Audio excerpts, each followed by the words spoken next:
The mistake of all that medical talk lies in the very fact that it connects the idea of health with the idea of care. What has health to do with care? Health has to do with carelessness. In special and abnormal cases, it is necessary to have care. When we are peculiarly unhealthy, it may be necessary to be careful in order to be healthy. But even then, we are only trying to be healthy in order to be careless. If we are doctors, we are speaking to exceptionally sick men, and they ought to be told to be careful. But when we are sociologists, we are addressing the normal men. We are addressing humanity, and humanity ought to be told to be recklessness itself. For all the fundamental functions of a healthy man ought emphatically to be performed with pleasure and for pleasure. They emphatically ought not to be performed with precaution or for precaution.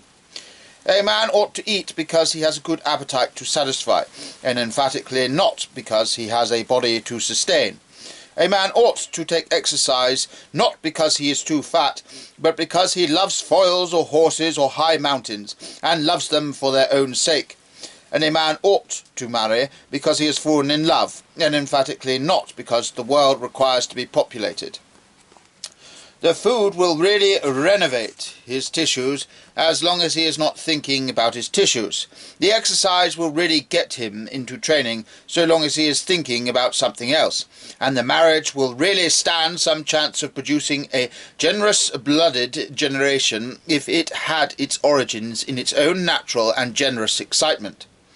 It is the first law of health that our necessities should not be accepted as necessities. They should be accepted as luxuries. Let us, then, be careful about the small things, such as a scratch or a slight illness, or anything that can be managed with care. But in the name of all sanity, let us be careless about the important things, such as marriage, or the fountain of our very life will fail.